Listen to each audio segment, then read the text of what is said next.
The X-Zone radio and TV show is largely an opinion talk show. All opinions, comments, or statements of fact expressed by Rob McConnell's guests are strictly their own and are not to be construed as those of the X-Zone radio and TV show or in any manner endorsed by Rob McConnell, Relmar McConnell Media Company, Talkstar Radio Network, its affiliated stations, or employees.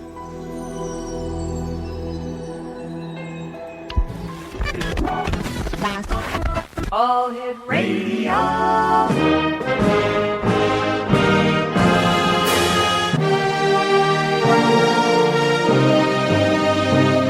Welcome to the X Zone, a place where fact is fiction and fiction is reality. Now, here's your host, Rob McConnell.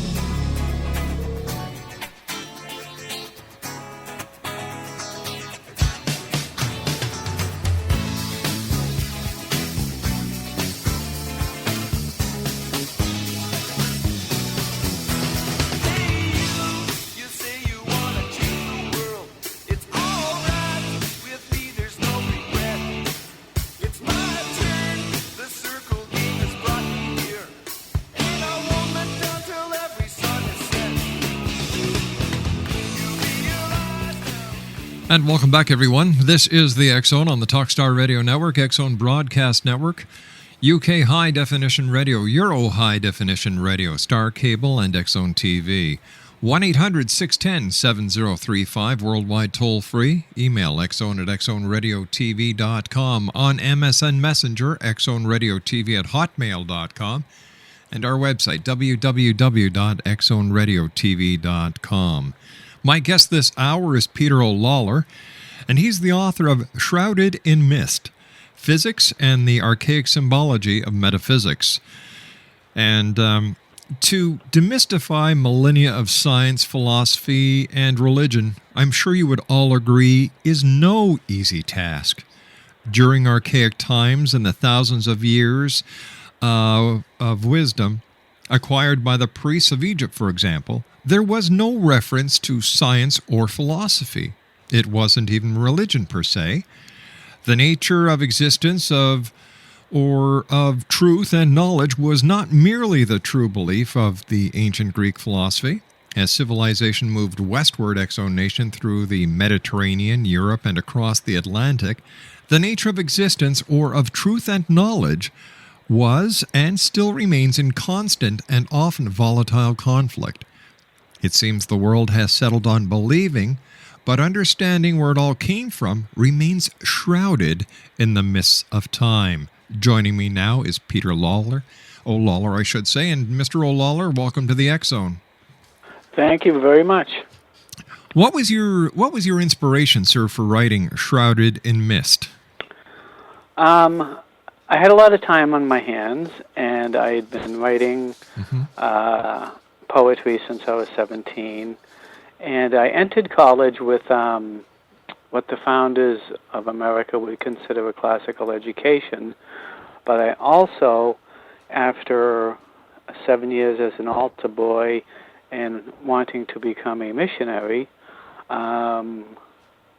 events happened that caused me to turn away, and I immersed myself in comparative theology. And what I discovered was a very long trail of why we know what we know and the sources of knowledge that give some civilizations and some cultures more power than others. Why is religious conflict so often contrary to their founders' exemplary faith? Well, we can look at, for example, Muhammad. Muhammad grew up along the Spice Road as a businessman, and his divine revelations brought to him by the Archangel Gabriel, who visited Mary, inspired him to write the Quran. Now, just like America's revolutionary generation, and all republics begin with the need to remedy political evil. So throughout history, whether it be Islam, republics, or America, people follow their heart, follow their passions, want to do good for the public good, establish something absolutely wonderful for the interest of each other, and then somewhere along the line, other people with different ideas take the original thought and make it into something it was never intended to be. All right, sir, hold that thought. You and I have to take a commercial break. We'll be back in 2 minutes. Exo Nation, my very special guest this hour is Peter O. LALOR. He's the author of Shrouded in Mist, Physics and Archaic Symbology of Metaphysics. And we're going to be back on the other side of this commercial break. And if you'd like to get a copy of Shrouded in Mist, the website is www.amazon.com. That's right, it's available at amazon.com. We'll be back on the other side of this short 2-minute commercial break as we continue in the X Zone with yours truly, Rob McConnell. Don't go away.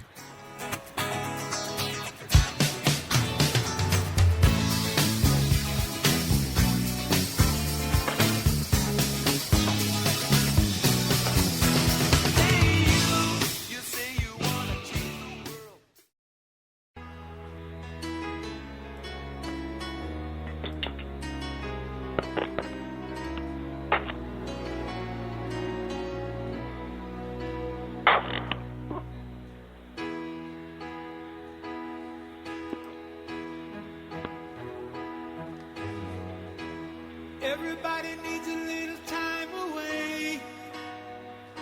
I've heard her say from each other.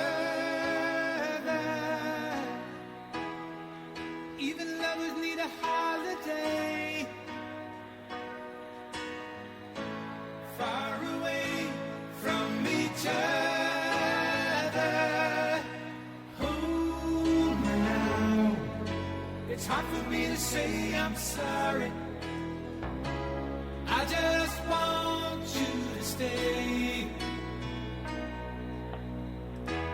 After all that we've been through, I will make it up to you. Peter O. LALOR is our special guest this hour. He's the author of Shrouded in Mist, Physics and the Archaic Symbology of Metaphysics. It's available at amazon.com. Before we went to the commercial break, we were talking about, how religious conflicts often are contrary to the founder's faith. Now, what does it mean, in your opinion, to exemplify the ethical behavior of Jesus, for example? This is so very important. The early church, before the Vatican, or rather Nicene Council in 471 A.D., the early church was concerned with following the ethical behavior of Jesus. And this, of course, is based in love, which I hope we get to talk about. But the ethical behavior of Jesus is, imagine the violent times, the immense poverty, the ignorance, the loss of faith in an afterworld, and then comes along this message, be good to each other.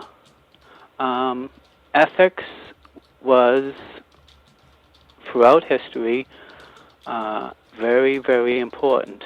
How you treat another person.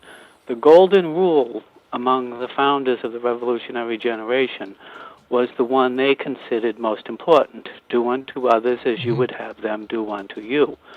So, many Catholics may not necessarily be Christians, and many Christians may not be Catholics. Many Protestants may not be Christians, and many Christians may not be Protestants. But the idea before the Nicene Council was to be a Christian meant to exemplify the ethical behavior of Jesus, which referred to how you treat other people. So, what is love then, sir? Well, love is something I really like talking about when I teach philosophy, because it's a often confusing concept. If we look at psychology, at the biological basis of behavior, we will find what's called objective love, which, for example, I love chocolate, I love cars, I love women, I love the outdoors, I love fishing, blah, blah, blah. Any kind of thing that you love that gives you satisfaction or pleasure is objective love. Now, Dr. Scott Peck wrote a book called The Road Less Traveled, and he perfectly demonstrates the idea, without mentioning Christian love, that love is a mutual investment in one's own and another's personal growth. For example, the patience it takes a parent to listen to a 5-year-old spew on for a half an hour without having the vocabulary to express the impression a butterfly or a sunset makes upon them. The patience it takes to raise children and invest in their personal growth and guide them and direct them to use and follow their own potential without you imposing your ego on what you want their dreams to be.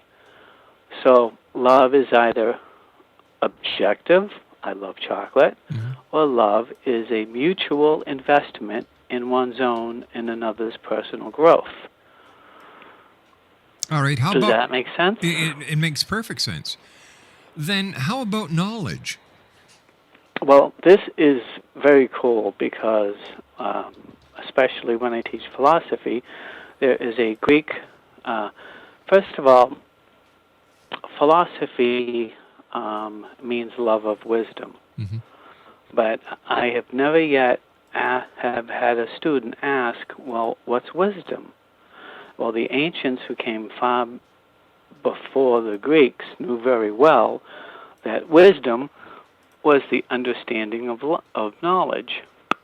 And if we look at Genesis, we can find that there are 3 trees in the Garden of Eden: the tree of life, the tree of good and evil, and the tree of knowledge. The tree that they ate from was the tree of knowledge. And by acquiring knowledge, they lost understanding. And I'm sorry, repeat the question again? I just asked you what is knowledge? We were talking about knowledge. Huh? So in Greek philosophy, it is referred to as epistemology. Just because you believe something to be true doesn't necessarily make it knowledge. It makes it true belief. So whether you be a victor, a conqueror, a writer of history, you're the one or ones that determine what is knowledge and what is not. And we can certainly extrapolate that to areas of science, and especially modern physics, that knowledge is not absolute. All right, so if we look at religion as a whole, for example, what's the difference between Buddhism or Gautama Buddha's Buddhism? Okay. Gautama was born a prince, had everything going for him, didn't need a thing. However, what he saw as he witnessed the world was a lot of grief and a lot of suffering. And he really wanted to understand why people didn't seek satisfaction, why people could not acquire happiness.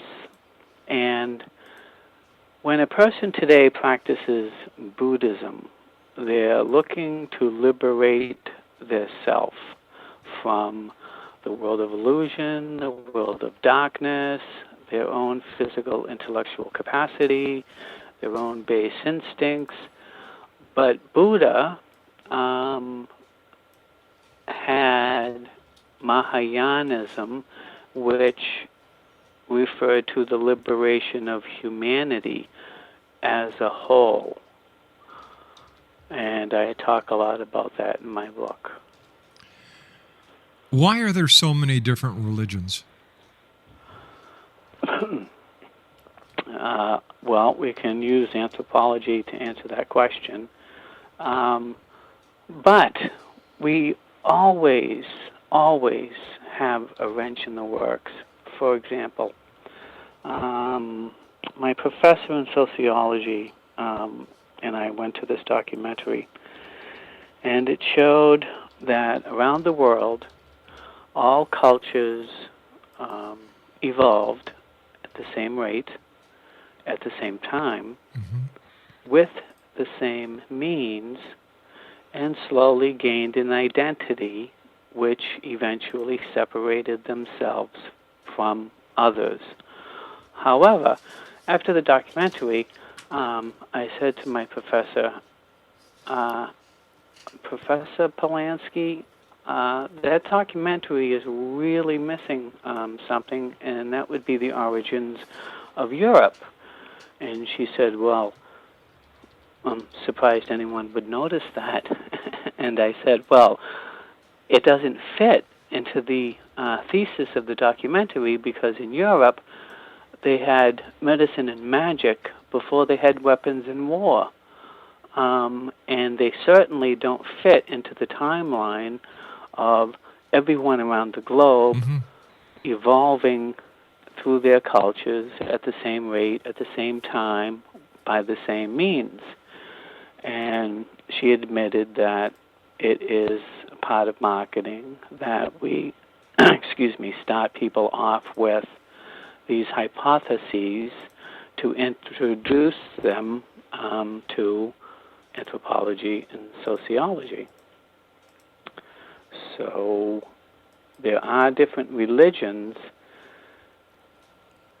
because we have to consider the esoteric wisdom of the ancients that came far before the Greeks.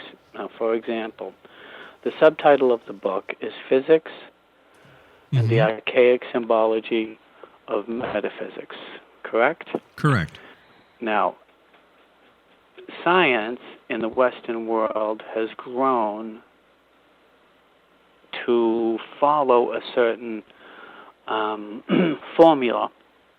Once I gave a 3-class multimedia presentation on human evolution that covered 4.2 million years. However, it didn't contradict creation once. Now, where was I? Why there are so many religions? Yes, that's right. Oh, okay.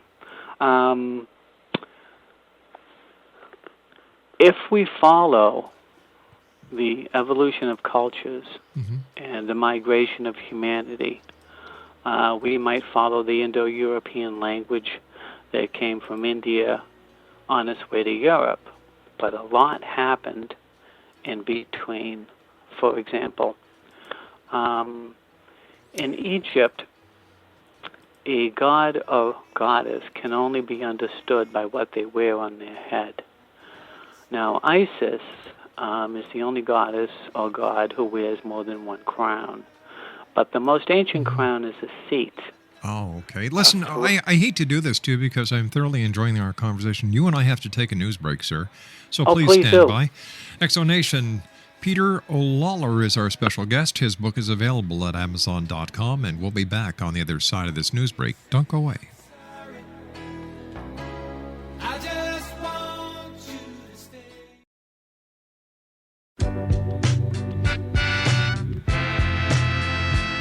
You're listening to the X Zone Radio Show, live and around the world on the Talkstar Radio Network, X Zone Broadcast Network, UK High Definition Radio, Euro High Definition Radio, and Star Cable. Our toll-free telephone number worldwide is 1-800-610-7035. Our email address, xzone@xzoneradiotv.com. On MSN Messenger, xzoneradiotv@hotmail.com, and our website, www.xzoneradiotv.com.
Nation, Peter O. LALOR is our special guest. He's the author of Shrouded in Mist, Physics and Archaic Symbology of Metaphysics. It's available at Amazon.com.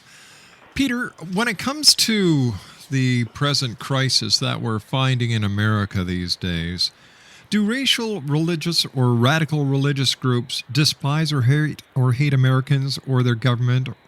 And do they covert interventionist policies? Yeah, I would like to answer that very much, but could I just conclude the last question? I'm sorry about that. As to why there are so many religions. In searching for the existence of truth and knowledge is the point at which different religions became distinct in their search. And the synthesis of science, philosophy, and religion of archaic times slowly separated and became distinct entities, and along with those entities came the religions associated with that search for truth and knowledge. Now, please ask your question again. Sure. Do radical religious groups despise or hate Americans or their governments? Well, when I lived in France, I was often privy to many a party where conversations abounded with what America is really all about. And I always had to insist, when you refer to America's foreign policies or the interventionist actions, please refer to the American government and not the American people. I do not believe that anyone from a Muslim to a Russian hates or even dislikes Americans. However, what I found, especially through teaching, that students were often astounded at the actions of their federal government throughout the world. So the answer is no. They do not hate Americans, but they certainly do not trust the American government. How does greed and violence of capitalism contribute to furthering religious conflicts? Well, that's a big question. The Founding Fathers, and you can refer to George Washington's farewell address for mention of morality in government, especially with trade and other nations, that morality and religion certainly enjoin this. they believed that this new era of capitalism was going to usher in a wonderful world, excuse the paraphrase, where everyone was going to get along. But we know people can be and are basically greedy and violent unless there's something to stop it. Problem is, nothing is stopping it.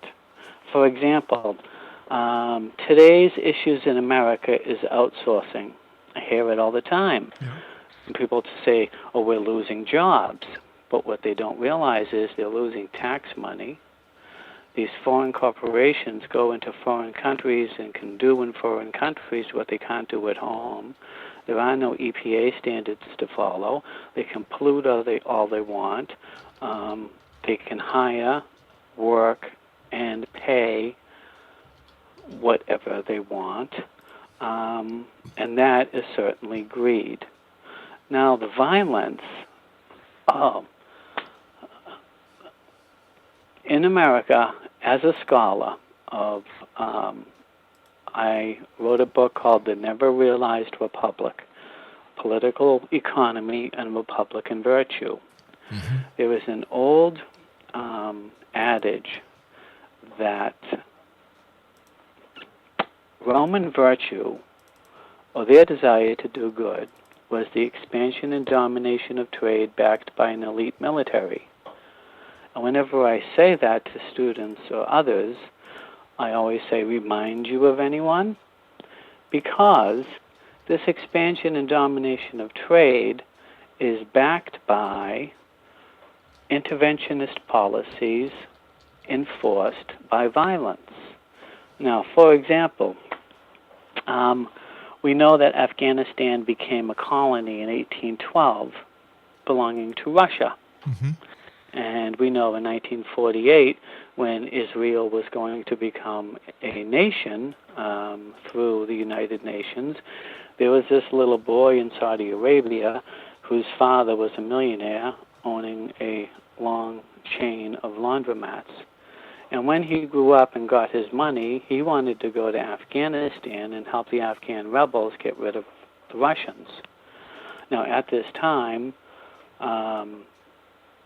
and your listeners should see the movie Lord of War, and it will explain a lot about the legal and illegal sale of armaments and how some countries, especially the permanent members of the Security Council and the United Nations, America, the United Kingdom, France, and Russia, determine who can buy and sell armaments. Now, this 10-year war in in Afghanistan, to get the Russians out, ended. And that 10-year war had involvement with certain foreign countries who gave them money and weapons to do it. When the Russians finally left, or literally gave up, these Afghan rebels turned around and said, thank you very much. We really appreciate you helping getting the Russians out of here. When are you leaving? And this foreign country who helped them with armaments and money turned around and said, we're not leaving. This began a long line of conflict with this foreign power, and they made it very clear mm-hmm. that this little boy who heard his father rant and rave that if Israel was going to be made a nation in 1948, they're going to be a puppet of the of America, this little boy grew up to be Osama bin Laden. And he was the leader of the Afghan rebels that got the Russians out of Afghanistan. And he said, if you, this foreign country that gave them aid of weapons and money, if you do not leave, it looks like our war is going to be with you. Now, if you follow history in the past 20 years, you will find an escalation of violence against the people who provided them support to begin with, but then didn't want to leave. And they made it very clear. First it was the attack on the USS Cole, then it was the attack on the Somalia U.S. Embassy, and then all hell broke loose. And because of certain Western powers, this religious conflict of Islam, first of all, unnecessary, reinforced by the greed and violence of corporations that support foreign policy, is spreading like wildfire. If people know the history of America and the Philippines, they will understand why they have no trust. And they want to have some cathexis, resolution, and they want these interventionist policies to stop. And they, just like the religions, they want to be left alone. They want the right, for example, Declaration of Independence. A lot of Americans don't understand what unalienable rights are. And it's simply rights not granted can't be taken away. And Americans have the unalienable right to pursue life, liberty, and happiness. So why can't everyone else have that right? Because of corporations and foreign policies that are doing things in foreign countries that they could not do at home. So this conflict is not only caused by the West, the consequences of it are caused by the West. So tell me, sir, in your opinion, will the friction that is being created in New York City, for example, with the placement of a mosque within 2 blocks of Ground Zero, and the burning of Qurans, or the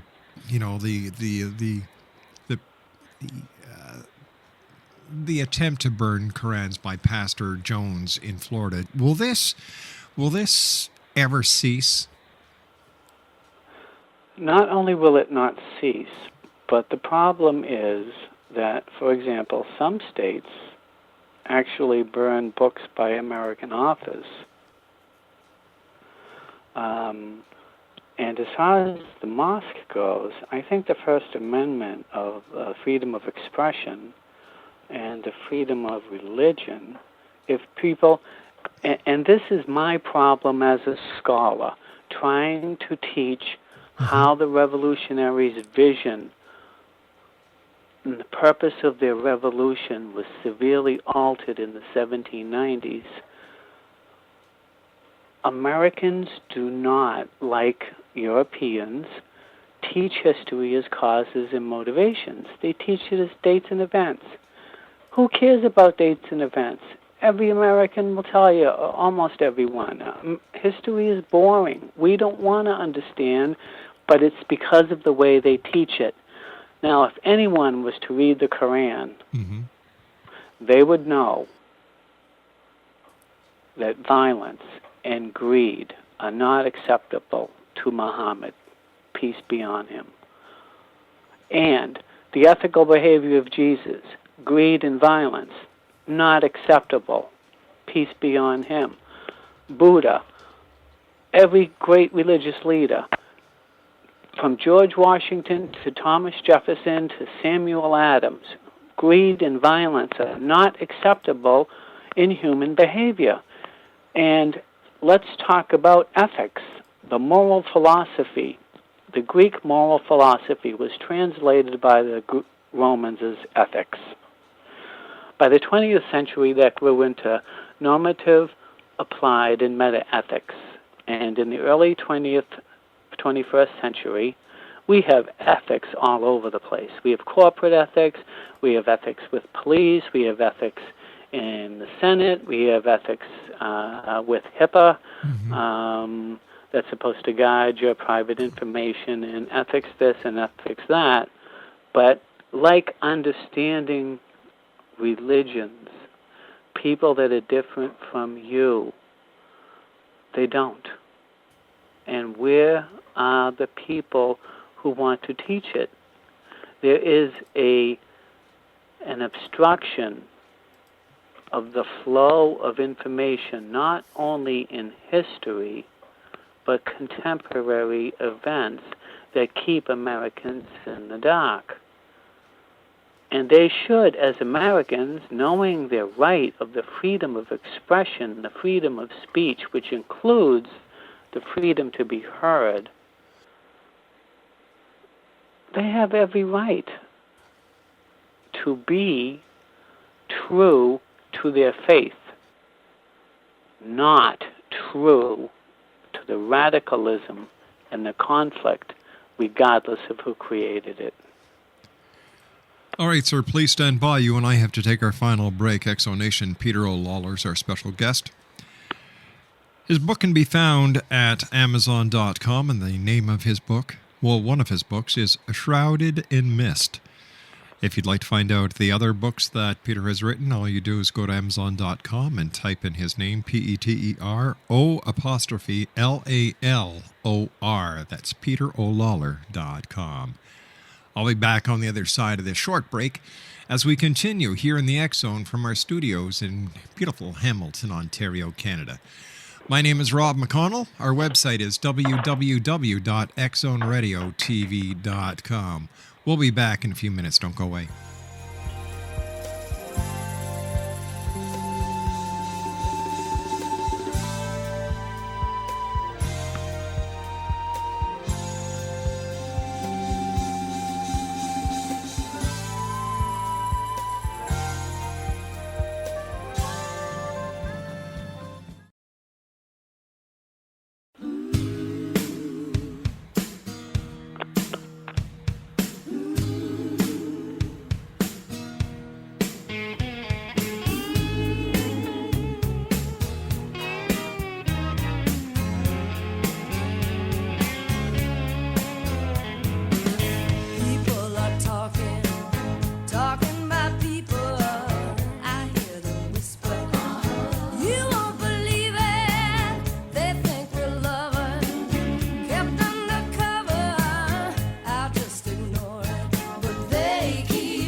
Exonation, Peter O. LALOR is our special guest this hour. He is the author of a very interesting book, Shrouded in Mist. It's available at Amazon.com. And Peter, I was wondering if you could give me your take on life after death. What happens to us when we die? I